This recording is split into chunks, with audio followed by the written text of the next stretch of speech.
అందరికీ విశ్వావసునామ సంవత్సర శుభాకాంక్షలు. శుక్లాంబరధరం విష్ణుం శశివర్ణం చతుర్భుజం ప్రసన్నవదనం ధ్యాయేత్ సర్వవిఘ్నోపశాంతయే. గురుర్బ్రహ్మా గురుర్విష్ణుః గురుర్దేవో మహేశ్వరః గురుః సాక్షాత్ పరం బ్రహ్మ తస్మై శ్రీ గురవే నమః. తల్లి నిన్ను దలంచి పుస్తకము చేతన్బూనితిన్ నీవు నాయుల్లంబందున నిల్చి జృంభణముగా నుక్తుల్ సుశబ్దంబు శోభిల్లన్ వల్కుమునాదు వాక్కునను సంప్రీతిన్ జగన్మోహిని పుల్లాబ్జాక్షి సరస్వతి భగవతి పూర్ణేందుబింబాననా. పర్తిగ్రామోద్భవం దేవం సత్యసాయి మహేశ్వరం ఆరబ్ధకార్యసిద్ధ్యర్థం ప్రణమామి నిరంతరం. రామాయ రామభద్రాయ రామచంద్రాయ వేధసే రఘునాథాయ నాథాయ సీతాయాః పతయే నమః. కూజంతం రామ రామేతి మధురం మధురాక్షరం ఆరుహ్య కవితాశాఖాం వందే వాల్మీకికోకిలం.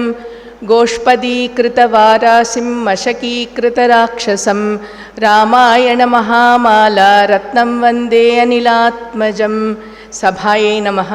సభా సరస్వతికి నమస్సులు. ఇక్కడ విచ్చేసినటువంటి పెద్దలందరికీ నమస్కారాలు. నేనొక అజ్ఞానిని. నా గురువులు నాకు ఏది తెలియజేస్తే దాంట్లో సహస్రాంశం నేను గ్రహించి ఉంటే ఆ గ్రహించిన దాన్ని మీతో పంచుకోవాలనుకుంటున్నాను. ఇందులో ఏదైనా మంచి విషయాలుంటే అవి గురుదేవులకు భగవంతుడికి, తప్పులుంటే నావి మాత్రమే మన్నించండి. వసంత నవరాత్రుల్లో సాధారణంగా ఉగాది మొదలుకుని శ్రీరామనవమి వరకు వసంత నవరాత్రులను చెప్పాలంటే మన భారతదేశం అంతటా ఆచరిస్తూ ఉంటారు. ఉగాది విషయంలో నూతన సంవత్సరం విషయం వేరువేరు ఉండొచ్చు, కానీ వసంత నవరాత్రులు మాత్రం చైత్రశుద్ధ పాడ్యమితోనే మొదలవుతుంది. ఈ సందర్భంగా చాలా చోట్ల, భారతదేశంలో చాలా చోట్ల రాముడి కథకు సంబంధించినటువంటి పలు విషయాలు, ఎందుకంటే రామకథ హరికథల రూపంలో ఉంటుంది, వాల్మీకి రామాయణ పారాయణంలో ఉంటుంది, లేదంటే నాటకాల రూపంలో ఉంటుంది, త్యాగరాజు లాంటి వాళ్ళ గానాలను వినిపించే సంగీత కార్యక్రమాల రూపంలో కూడా ఉంటుంది. కానీ ఇక్కడ ఈ శంకరమఠం యాజమాన్యం వారు ఈసారి వాల్మీకి రామాయణంలోని బాలకాండను గురించి మాట్లాడుకునే అవకాశాన్ని, మీతో అందరితో పంచుకొని మాట్లాడుకునే అవకాశాన్ని నాకు కల్పించినారు. అందుకు వారికి ధన్యవాదాలు. రాముడెప్పటివాడు? ఏ కృతయుగం వాడు? ఈ త్రేతాయుగం వాడు. కృతయుగం వాడని ఎందుకన్నాను అంటే అప్పటికి పరశురాముడు వచ్చేసాడు కాబట్టి కృత త్రేత ద్వాపర కలియుగాల్లో అంతా రామనామం అయితే వినిపిస్తూనే ఉంది. ఇప్పుడు మనం కలియుగం ప్రథమ భాగంలో ఉన్నాం, ప్రథమ పాదంలో. అంటే ఈ మధ్యకాలంలో రాముడికి మనకు ఉన్నటువంటి మధ్యకాలంలో ఒక యుగం గడిచిపోయింది. అంతకు ముందున్నటువంటి త్రేతాయుగంలో ఆయన ఎప్పుడు పుట్టాడు, ఎప్పుడు రాజ్యం ఏలాడు, ఎప్పుడు అవతార పరిసమాప్తి చేశాడు అన్నదానికి ఈ రోజుల్లో ఈ కంప్యూటర్ను, బహుశా ఈ మధ్య కాలంలో అయితే ఆర్టిఫిషియల్ ఇంటెలిజెన్స్ని గురించి కూడా ఉపయోగించుకుని కాలాన్ని నిర్ధారించగలుగుతున్నారు. కానీ కొన్ని వేల సంవత్సరాల నాటిది. ఈ విషయం మనకు వేదాల్లో కూడా చెప్పబడి ఉంది అని కొందరు పెద్దలు విశదీకరించారు. రామాయణం, మహాభారతం ఈ రెండు ఇతిహాసాలు. ఇతి అంటే ఈ విధముగా, హ ప్రసిద్ధముగా, ఆస ఉండినది. ఇతి హ ఆస, ఇతిహాస అంటే ఈ విషయము ఆ రోజుల్లో, ఆ రోజు నుంచి ఈ రోజు వరకు ప్రసిద్ధంగా ఉంది అనేటువంటిది చెప్పే గ్రంథాలు ఏవైతే ఉన్నాయో అవి ఇతిహాసాలు. మన భారతదేశంలో భారతీయులందరికీ ఇప్పుడు చెప్పాలంటే ప్రపంచమంతటికీ జీవనాడి ఈ ఇతిహాసాలు. ఎందుకంటే ఈ రోజుకు కూడాను భారతదేశంలో ఒక సనాతన సంప్రదాయానికి, సనాతన ధర్మానికి ఇంకా చోటు ఉంది అంటే దాని మూలాలు ఎక్కడున్నాయి? శ్రీమద్ రామాయణంలో, శ్రీమద్ భారతంలో. అందుకే ఇవి మనకు మూలాలు, మన ప్రాణనాడులు, జీవనాడులు. ఏ రోజైతే వీటికి అవకాశం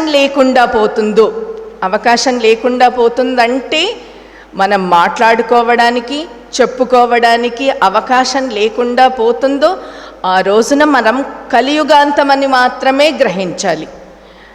ఎందుకంటే బ్రహ్మదేవుడు ఈ రామాయణ కర్త అయినటువంటి వాల్మీకితో ఒక మాట అన్నాడు, యావత్ స్థాస్యంతి గిరయః సరితశ్చ మహీతలే తావత్ రామాయణం కృత్స్నం లోకేషు ప్రచరిష్యతి. ఎంతదాకా సూర్యచంద్రులుంటారో, ఎంతదాకా సముద్రాలు కొండలుంటాయో అంతవరకు ఈ రామాయణం అనేటువంటిది లోకంలో వెలుగుతూనే ఉంటుంది, నడుస్తూనే ఉంటుంది. ఏ రోజైతే దీని గురించి మనం వినలేకపోతామో అయిపోయింది, ఇంకా బ్రహ్మ ప్రళయమే ఇది, ఆ తర్వాత ఇంకా కొత్త సృష్టి జరగాల్సిందే అన్నది మనం గుర్తుపెట్టుకోవాల్సినటువంటి అంశం. అయితే ఈ రామాయణాన్ని గురించి, దాని విశిష్టతను గురించి చాలామంది ప్రాచ్యులు అంటే భారతీయులైనటువంటి విద్వాంసులు, పాశ్చాత్య విద్వాంసులు కూడా చాలా గొప్పగా చెప్పారు. ఇది భారత ఇతిహాసం, ఇది భారతదేశంలో భారతీయులు మనకిచ్చినటువంటి సంపద అని పాశ్చాత్యులు కూడా పేర్కొన్నారు. వాటి అన్నింటి గురించి ఇప్పుడు చెప్పడం లేదు, మనం ప్రధానంగా బాలకాండను గురించి చెప్పుకోవాల్సిన అంశం కాబట్టి.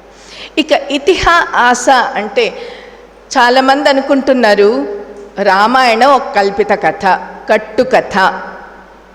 మరి జరిగింది అన్నదానికి సాక్ష్యాలు ఇప్పుడు చూపిస్తున్నారు, నాసా ఉంది, అవి చూపిస్తున్నారు. అయితే ఇతిహాస ఇలా జరిగింది అని చెప్తున్నారు కదా, జరిగిందని చెప్పినప్పుడు అది కట్టుకథ ఎట్లా అవుతుంది?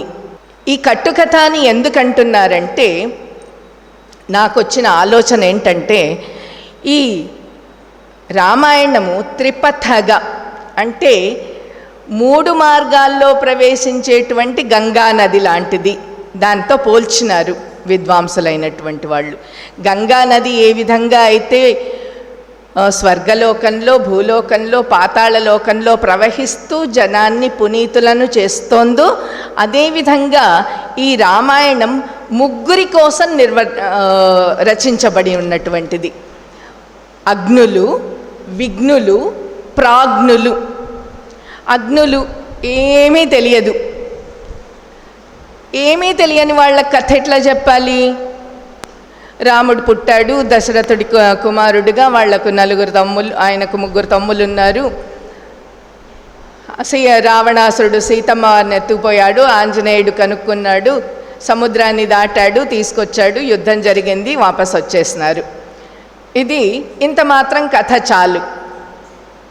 విఘ్నులు విశేషమైనటువంటి జ్ఞానం కలిగినటువంటి వాళ్ళు ఇంకొంచెం లోతుల్లోకి పరిశీలిస్తారు.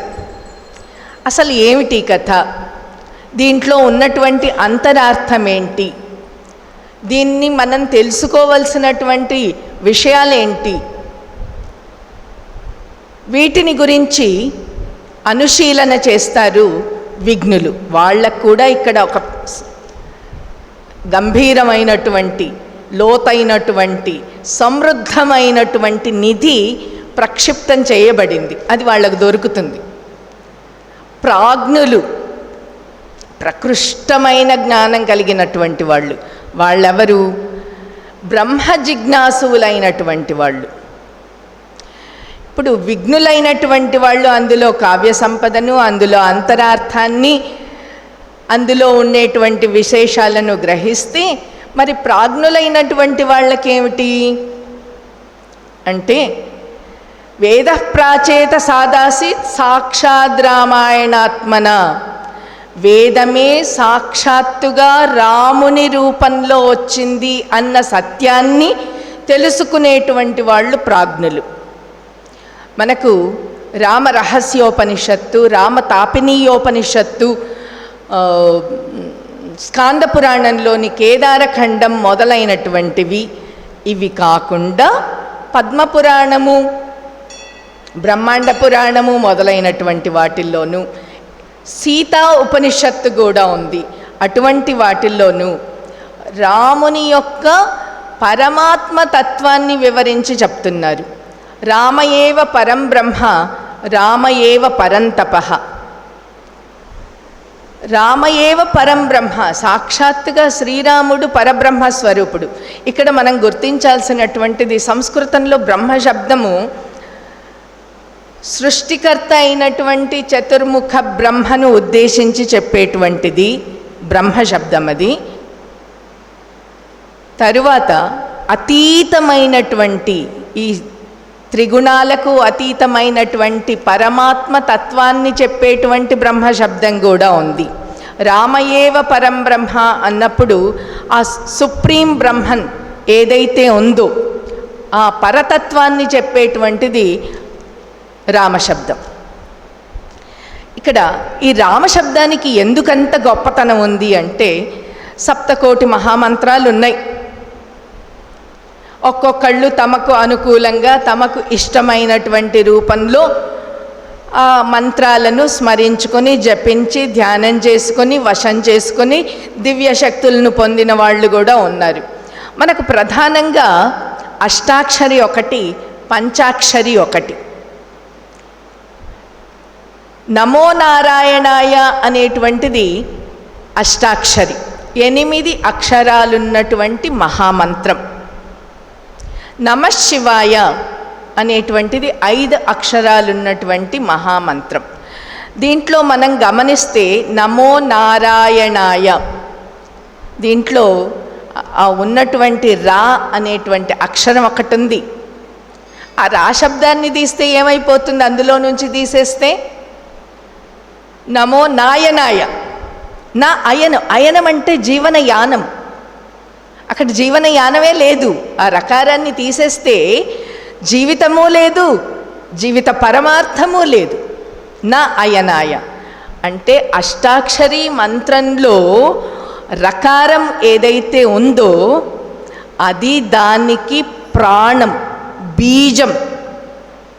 అలాగే శివాయలో మా అక్షరాన్ని తీసేస్తే నా శివాయ అంటే శివం కోసం, శుభం కోసం కాదు. అంటే ఆ నమఃశివాయలో మకారం ఏదైతే ఉందో అదే దానికి ప్రాణం. ఇంకా రామశబ్దం ఆ రకారాన్ని, అష్టాక్షరిలోని రకారాన్ని, పంచాక్షరిలో మకారాన్ని రెండింటినీ కలిపినటువంటి దివ్య మంత్రం, 2 అక్షరాల మంత్రం. అంత గొప్ప మంత్రం. అటువంటి రామ ఉచ్చారణ చేత మనకేం జరుగుతుంది? రా అన్నప్పుడు నోటిని, మన పెదాలు విడిపోతాయి, నోరు తెరుచుకుంటుంది, రా అంటాం. అప్పుడు లోపలున్న పాపాలన్నీ బయటికి పోతాయట. రా శబ్దోచ్చారణ మాత్రేణ బహిర్యాంతి పాతకాహ. మా అనంగానే పెదవులు మూసుకుంటాయి. అప్పుడు ఆ బయటికి వెళ్ళిన పాపాలు మళ్ళీ మనకు రావంట, లోపలికి ప్రవేశించవు. రామనామం అంత గొప్పది. తర్వాత ఈ రామ 2 కూడా అద్వైతానికి సంబంధించినటువంటివి. శివకేశవాద్వైతానికి, హరిహరాద్వైతానికి సంబంధించినటువంటిది. రాముడంటే శివుడు, రాముడంటే విష్ణువు. రాముడంటే శివుడు, రాముడంటే విష్ణువు. ఈ హరిహరాద్వైతాన్ని దర్శించినటువంటి ఒక తెలుగు కవి, ఒక గొప్ప కవి జ్ఞానపీఠ పురస్కారాన్ని పొందినటువంటి కవి శ్రీ విశ్వనాథ సత్యనారాయణ గారు. ఆయన రావణాసురుడు రామునితో యుద్ధం చేయడానికి వస్తాడు. యుద్ధం చేయడానికి వచ్చినప్పుడు ఆశ్చర్యపోతాడు ఆయన రూపాన్ని చూసి. ఆ శివుడు, ఆ దేవి అందరూ కలిసి ఈ రూపంలో వచ్చారేమో అంటాడు. అంటే శివకేశవులకు అభేదం, జీవాత్మ పరమాత్మలకు అభేదం. అటువంటి అభేద తత్వాన్ని రామ రూపంలో, రామ అవతారంలో, రామ అనే 2 అక్షరాల్లో దర్శించినటువంటి గొప్ప కవి విశ్వనాథ సత్యనారాయణ వారు. ఇట్లా వచ్చింది కాబట్టి ఒక విషయం చెప్తాను. మన తెలుగులో రామాయణ కల్పవృక్షానికి జ్ఞానపీఠ పురస్కారం వచ్చింది. కన్నడంలో కూడా కువెంపు అనేటువంటి కవి వెంకట పుట్టప్ప గారు ఆయన రాసినటువంటి రామాయణ దర్శనానికి జ్ఞానపీఠ పురస్కారం వచ్చింది. అంటే 2 సార్లు, ఇంకొకళ్ళు చెప్పారు కానీ నాకు దానికి సంబంధించినటువంటి ప్రామాణికత నాకు దొరకలేదు. ఒకళ్ళు అన్నారు బెంగాలీలో కూడా అని. నేను పరిశీలించినంత వరకు బెంగాలీ రామాయణానికైతే రాలేదు. కానీ ఇలాగా ఎన్నిసార్లు ఎంతమంది భక్తి శ్రద్ధలతో రామాయణాన్ని రాస్తే తప్పకుండా అత్యుత్తమమైన పురస్కారాలు భౌతికంగా లభిస్తాయి, అదేవిధంగా మానసికంగా పరిణతి కూడా లభిస్తుంది. ఇందులో సందేహమే లేదు. ఇక ఈ రామాయణాన్ని ఇతిహాసం అన్నాం. ఇతిహాసం 2 విధాలుగా ఉంటుంది. కావ్యేతిహాసము, శాస్త్రేతిహాసమని. అంటే కావ్య రూపంలో ఉన్నటువంటి ఇతిహాసం కాబట్టి, అంటే జరిగిన విషయాన్ని కావ్య రూపంలో చెప్పారు కాబట్టి దీన్ని ఆది కావ్యం అన్నారు. ఈ రచయిత అయినటువంటి మహర్షి వాల్మీకిని ఆది కవి అన్నారు. ఇది కేవలం భారతదేశంలో రచనలకు మాత్రమేనా? కాదు కాదు, మొత్తం ప్రపంచ వాంగ్మయంలోనే. అంటే ఎవరికి అప్పటికి అక్షరాలు భాష లేనటువంటి సమయంలోనే ప్రపంచం మొత్తంలో వాల్మీకి రామాయణాన్ని రాశారు. అందుకే ప్రపంచ భాషా చరిత్రలోనే రామాయణం ఆది కావ్యం, వాల్మీకి మహర్షి ఆది కవి. మరి కావ్యానికి ఒక ప్రయోజనం ఉంటుంది. కావ్యానికి మన ఆలంకారికులు లక్షణాలు చెప్పారు. అంటే కావ్యం అంటే ఇట్లా ఉండాలి, అట్లా ఉండాలి, నాయకుడు ఉండాలి, ఘర్షణ ఉండాలి, ప్రతి నాయకుడు ఉంటాడు, అష్టాదశ వర్ణనలు ఉంటాయి. ఇవన్నీ తర్వాతి కాలంలో చెప్పారు. ఎందుకంటే రామాయణం రాసే నాటికి అవేమీ లేదు. రామాయణం రాసే నాటికి కావ్య లక్షణాల గురించిన గ్రంథాలు, అలంకార శాస్త్ర గ్రంథాలు ఏమీ లేవు. అందుకే ఈ రామాయణము తరువాతి కవులు అందరికీ కూడా ఆధారభూతమైంది. ఇందులో ఏదో ఒక చిన్న విషయాన్ని తీసుకుంటారు, ఒక నాటకం రాస్తారు, ఒక పాట రాస్తారు, ఒక కావ్యం రాస్తారు. నిజానికి చెప్పాలంటే కథ చిన్నదే, కానీ వాళ్ళు అందరూ కూడా, ఆ కవులందరూ తమ బుద్ధి పరిణతితో తాము అర్థం చేసుకున్నటువంటి విధానంతో ఈ కావ్యాన్ని దీంట్లో నుండి మెటీరియల్ తీసుకుంటుంటారన్నమాట. ఇక్కడ మూలం ఉంది, ఈ మూలం నుంచి మెటీరియల్ తీసుకుని రాస్తుంటారు. మనకు తెలుగులోనే చిన్న పెద్ద గ్రంథాలన్నీ కూడా, ప్రబంధాలు కావచ్చు, ద్విపద కావ్యాలు కావచ్చు, ఏదైనా 126 కావ్యాలు ఉన్నాయి రామాయణం ఆధారంగా, కేవలం తెలుగులోనే. ఇవి కాకుండా జానపద గీతాలున్నాయి, నాటకాలున్నాయి, వ్యాసాలున్నాయి. అంటే దీన్ని బట్టి రామకథను ఎవరు ఎన్ని విధాలుగా చెప్పినా తరగని సంపద. ఎవరు ఆలోచనలకు వాళ్లకు తగినట్టుగా జ్ఞానాన్ని అందిస్తుంది. ఇది ఒక మహాకావ్యం. కావ్యానికి ఒక ప్రయోజనం చెప్పాడు మమ్మటుడు అనే ఆలంకారికుడు. కావ్యం యశసి అర్థకృతే శివేతరక్షతయే సద్యఃపర నివృత్తయే అన్నాడు. అంటే కావ్యాన్ని రాసిన వాడికి యశస్సు కలుగుతుంది. ఆ రోజు వాల్మీకి యశస్సు కలిగిందో లేదో కానీ వాల్మీకి యశస్సు ఈ రోజుకు ప్రవహిస్తూనే ఉంది, కీర్తి ప్రవాహం సాగుతూనే ఉంది. అర్థకృతే, మహారాజులు ఆ రోజుల్లో పోషించేవాళ్ళు కవులను. వాళ్ళ వల్ల ఈ కావ్యాలను రాసి సత్కావ్యను దానం చేయడం వల్ల, సత్కావ్య కన్యను దానం చేయడం వల్ల వాళ్లకు జీవిక లభించేది. వ్యవహార విదే, ఇది చాలా ప్రధానమైనటువంటిది. లోకంలో ఎలా మనం నడుచుకోవాలి, వ్యవహార జ్ఞానం. వ్యవహారం అంటే లోకంలో మనం నడుచుకునే తీరు, ప్రవర్తన, దీన్ని తెలిపేటువంటిది. శివేతరక్షతయే, అశుభాలను పోగొట్టేటువంటిది. శివము శుభము, అశివము అశుభం. శివ ఇతర అంటే అశుభాలను పరిహరించేటువంటిది, బ్రహ్మానందాన్ని కలిగించేటువంటిది. నిజంగా కావ్యాలన్నిటికీ ఈ బ్రహ్మానంద దాయకత్వము అనేటువంటిది ఉందా లేదా అంటే అది ఆయా సహృదయుల భావనను బట్టి ఉంటుంది. కానీ రామాయణంలో మాత్రం నవరసాలతో కూడిన రామాయణ కథ ఉంది. పరబ్రహ్మతత్వమైనటువంటి రాముణ్ణి గురించి తెలుసుకొని బ్రహ్మానందాన్ని పొందేటువంటి వాళ్ళు కూడా ఈ రోజుకు ఉన్నారు. అంత లేకపోతే త్యాగరాజు తన కీర్తనల ద్వారా 1,000,000 సార్లు రామనామాన్ని జపించగలడా, ముక్తి పొందగలడా? రామదాసు ఉన్నాడు, ప్రత్యక్ష సాక్ష్యం. నిన్న మొన్న జరిగినటువంటి కథనే. రామనామ జపం వల్ల ఆయన ఎన్ని క్లిష్ట పరిస్థితులను దాటుకుని బయటికి వచ్చాడు అన్నది మనకు తెలుస్తోంది. ఇంతటి విశిష్టమైనటువంటి రామకథ కృతయుగానికి, త్రేతాయుగానికి, ద్వాపర యుగానికి, నేను మళ్ళీ కృతయుగ ప్రస్తావన చేస్తున్నానంటే దీని రాముని గురించిన చరిత్రం వేదాల్లో ఉంది అని చెప్పబడింది కాబట్టి.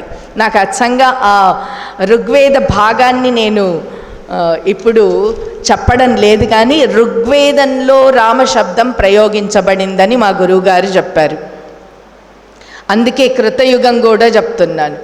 కృత, త్రేత, ద్వాపర యుగాలు అయినా కూడాను ఒక తెలుగు వాళ్ళకే కాదు, భారతదేశానికే కాదు, సమస్త మానవాళికి, అంటే మనిషి అయిన వాడు ఎవడైనా ఉన్నాడు అంటే వాడు రామాయణం చదివితే నిజమైన మనిషిగా మారతాడు, నిజమైన మనిషిగా మారతాడు. ఇక్కడ మనిషి అని ఎందుకు చెప్తున్నానంటే మనం తర్వాత చెప్పుకోబోయే శ్లోకాల్లో చెప్పుకుందాం.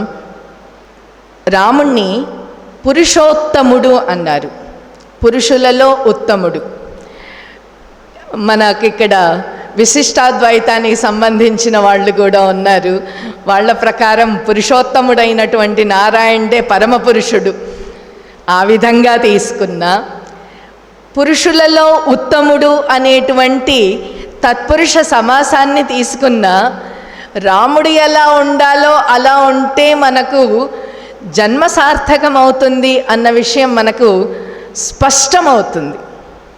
ఈ రామాయణంలో బాలకాండ అత్యంత మధురంగా ఉంటుంది, చాలా కథలతో ఉంటుంది. తర్వాత ఇంకొక విషయం చెప్పాలి. వాల్మీకి మహర్షి ఋషిర్దర్శనాత్ అన్నారు. ఆయన ఋషులు తమ దివ్య చక్షువుల చేత దర్శించిన దానిని మనకు అందించినటువంటి వాళ్ళు. ఆయన ఒక పెద్ద సందేహం వచ్చింది. ఆ సందేహాన్ని మనం ఇక్కడ వాల్మీకితో ఎట్లా చెప్పాడు అన్నది మనం చూద్దాం. ఆ దివ్య చక్షువులతే ముందు దర్శించి మన చేత దర్శింపచేసినటువంటి ఇది. ఇందులో మనం చెప్పుకుంటూ పోతే దీని ఉపోద్ఘాతమే ఎక్కువైతుందేమో, సమయం వచ్చినప్పుడు చెప్తాను. చాలా చక్కటి మానవ స్వభావ చిత్రణ ఉంటుంది ఇందులో, అది మనం సమయం వచ్చినప్పుడు చెప్పుకుందాం. ఇక దీంట్లో గాయత్రి మంత్రానికి 24 అక్షరాలు ఉన్నాయి. తత్సవితురేణ్యం భర్గోదేవస్య ధీమహి తకారంతో మొదలవుతుంది. ఈ 24 అక్షరాలను తీసుకుని వాల్మీకి మహర్షి 24,000 శ్లోకాలను రాసినారు. 24,000 శ్లోకాలను రాసినారు. దాంట్లో తకారంతో మొదలవుతోంది బాలకాండలో మొదటి శ్లోకం. శతకోటి ప్రవిస్తరం అన్నారు. కోటి సంఖ్యలో ఉన్నటువంటి రామాయణాలు కూడా, అంటే తర్వాత కాలంలో ఇది కోటి సంఖ్యకు విస్తరించింది అన్నది మన తెలుగులోనే 126 గ్రంథాలు ఉన్నప్పుడు అందులో ఆశ్చర్యమేమీ లేదు. మొట్టమొదటి శ్లోకం. ఒకరోజు వాల్మీకి ఆశ్రమానికి నారద మహర్షి వచ్చారు. నారద మహర్షి త్రిలోక సంచారి. ఈ వాల్మీకి మహర్షి అప్పటికే తన జన్మను చరితార్థం చేసుకున్నటువంటి మహాముని. మనకు కథ ఉంది, మనకు రామాయణం ద్వారా కథ తెలవదు, మిగిలిన పెద్దలు చెప్పినటువంటి విషయాల ద్వారా ఆయన రామనామం చేతనే, రామనామ జపాన్ని చేయడం వల్లనే ముక్తుడై సాక్షాత్తుగా ప్రచేతసుని కుమారుడు ప్రాచేతసుటిగా జన్మించినటువంటి వాడు. ఆయన ఆశ్రమానికి వచ్చారు. అప్పటికే ఈయనలో జిజ్ఞాస మొదలైంది. వాల్మీకి మహర్షిలో జిజ్ఞాస మొదలైంది. ఏమిటా జిజ్ఞాస అంటే అడుగుతున్నాడు.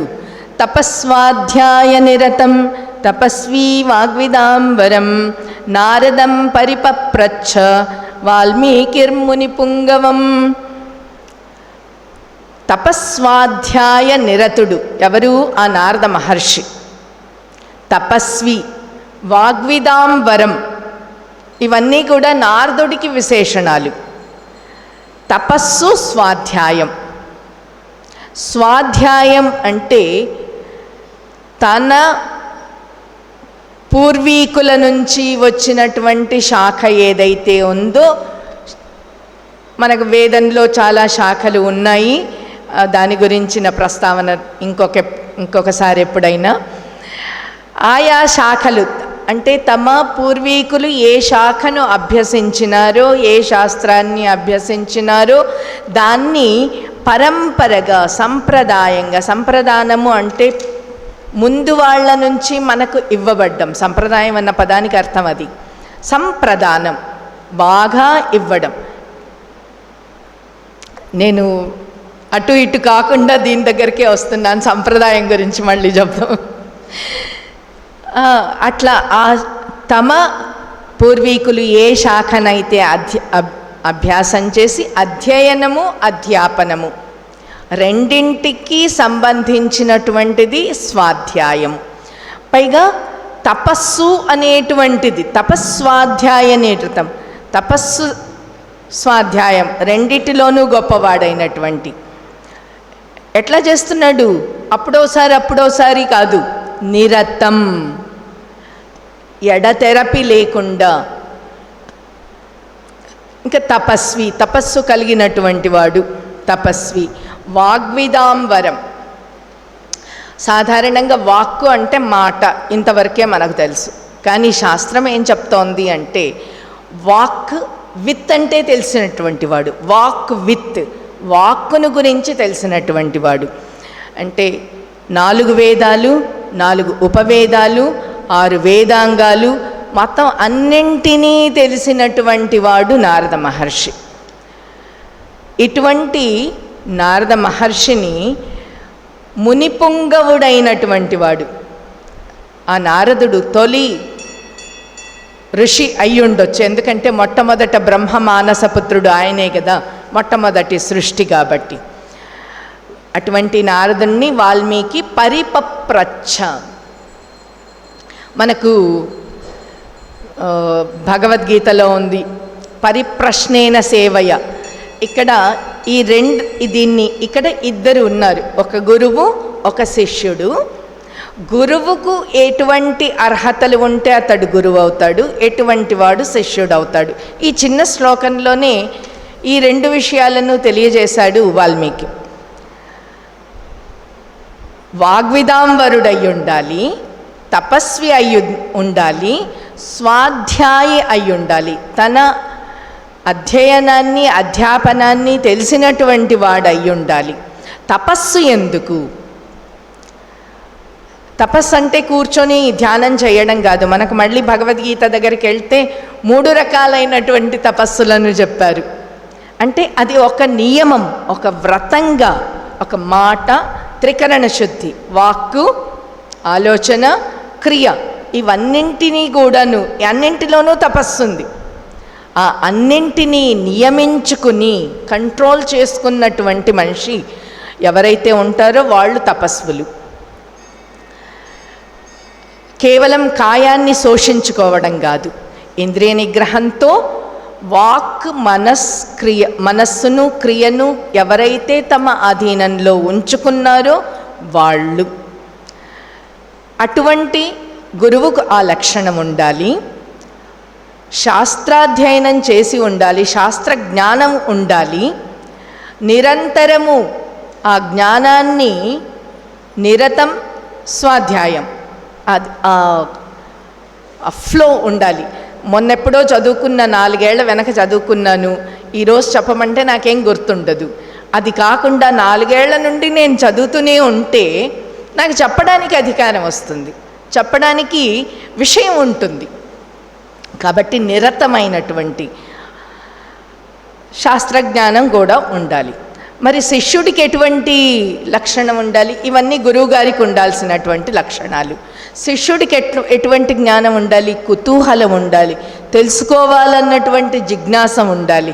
కేవలం జిజ్ఞాస ఉన్నంత మాత్రాన మంచి గురువు దొరకడం కూడా కష్టం.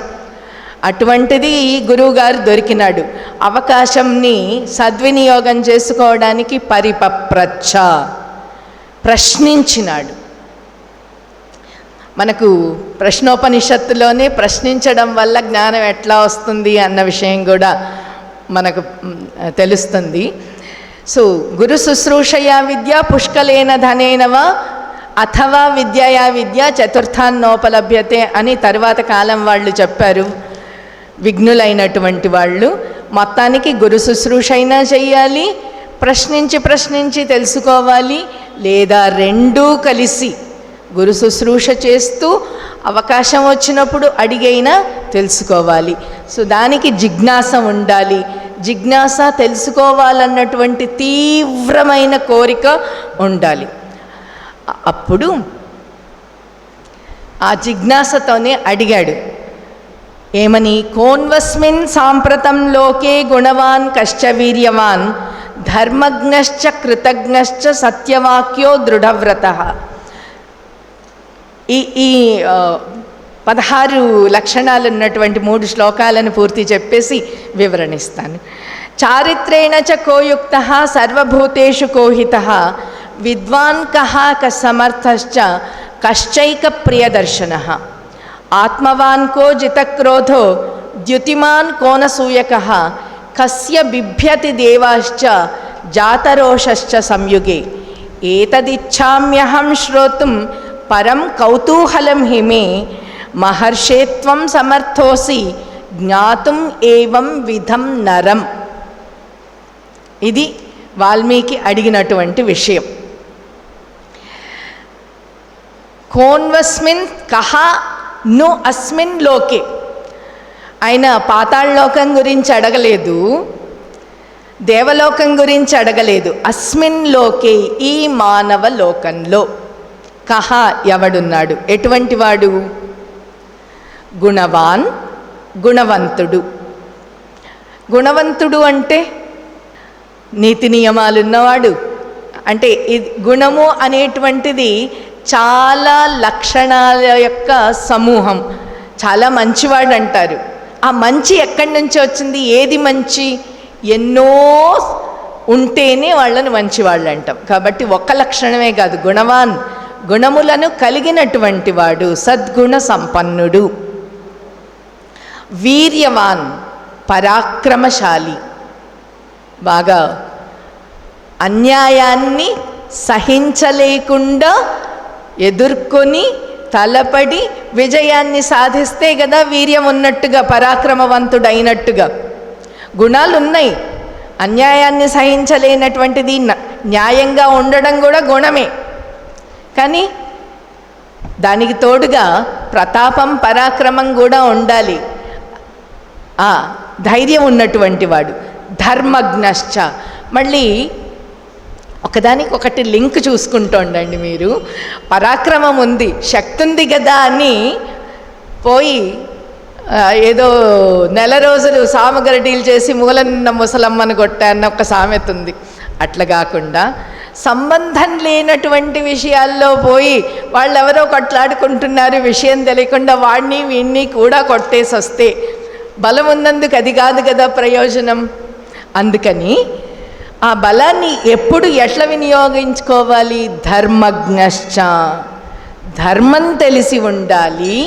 ధర్మ మార్గంలో తాను చేస్తున్నటువంటి పని ధర్మమా అధర్మమా?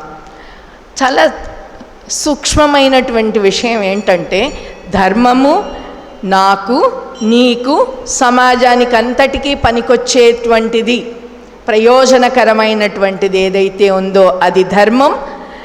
నీకు, నాకు, సమాజానికి కూడా హాని కలిగించేటువంటిది ఏదైతే ఉందో అది అధర్మం. ఈ విషయం ఒక్కటి తెలుసుకుంటే ఈ పని చేయడం వల్ల ఏమి ప్రయోజనం, ఇది కరెక్టా కాదా, సత్యమా కాదా, చేస్తున్న పని కరెక్టా కాదా, ఈ సందేహాలు రావచ్చు. అందుకే శాస్త్రాలు ఉన్నాయి. అందుకు ధర్మజ్ఞశ్చ, ధర్మాన్ని తెలిసినటువంటి వాడు. కృతజ్ఞశ్చ, చేసిన మేలును మరచిపోనటువంటి వాడు. అంత లేకపోతే వానరులందరినీ పిలిచి సత్కరిస్తాడా పట్టాభిషేక సమయంలో? అంత గొప్ప రాముడు అన్నమాట. సత్యవాక్య, నిజమే చెప్పేటువంటి వాడు. సత్యవాక్యము ఇది చాలా గజిబిజి పదం. అంటే ఎప్పుడూ సత్యాన్నే పలుకుతున్నాడా? సత్యం అంటే ఎట్లాగా? ఉన్నది ఉన్నట్టు కళ్ళతో చూసింది చెప్పడమా, చెవులతో విన్నది చెప్పడమా? కాబట్టి దీన్ని మన విచక్షణతో ధర్మానికి సత్యానికి లింక్ పెట్టుకొని చూస్తేనే ఇది సత్యమా కాదా అని లోపల నుంచి మన అంతరాత్మ చెప్తుంది. దీనికి భారతంలో ఒక కథ కూడా ఉంది కదా, అందరికీ తెలిసిన కథే అనుకుంటాను. ఒక బోయవాడు జింకను తరుముకుంటూ రావడం, అక్కడున్న ఋషిని అడగడం. మరి ఆ ఋషి జింక ఇటు వెళ్ళింది నాయన అంటేనేమో ప్రాణహింస చేసినట్టు అవుతుంది, లేదు చూడలేదంటే బోయవాడి దగ్గర అబద్ధం చెప్పినట్టు అవుతుంది. అందుకని చాలా తెలివిగా ఆయన కళ్ళు చూసినాయి కానీ దానికి చెప్పడానికి రాదు, నోరు చెప్తుంది కానీ అది చూడలేదు అని, అట్లా సూక్ష్మం అన్నమాట, ధర్మ సూక్ష్మం. సో దృఢవ్రత, వ్రతము అనేటువంటి సంస్కృత పదానికి మతపరమైనటువంటి మన నోములు, సత్యనారాయణ వ్రతము, వరలక్ష్మి వ్రతము, ఇటువంటి పండుగలను లేదా పూజలను ఆచరించడంలో ఒక ఉపవాస దీక్షను, ఒక విధానాన్ని పాటించడము వ్రతమే. వ్రతమన్న పదానికి ప్రతిజ్ఞ అనేటువంటిది ఒక అర్థం ఉంది. సంస్కృతంలో వ్రత శబ్దానికి ప్రతిజ్ఞ అనేటువంటిది, తాను ఏదైనా ప్రతిజ్ఞ చేస్తే దాన్ని దృఢంగా గట్టిగా దాన్ని ఇంకా ఆ పట్టు నుంచి, ఆ ప్రతిజ్ఞ నుంచి సడలడన్నమాట. అటువంటిది దృఢవ్రత. దృఢమైన ప్రతిజ్ఞ కలవాడు. స్వస్తి ప్రజాభ్యః పరిపాలయంతాం న్యాయేన మార్గేణ మహిం మహీషాః గోబ్రాహ్మణేభ్యः శుభమస్తు నిత్యం లోకాః సమస్తాః సుఖినో భవంతు. స్వస్తి. Thanks for watching. Please comment, like, share and subscribe our channel.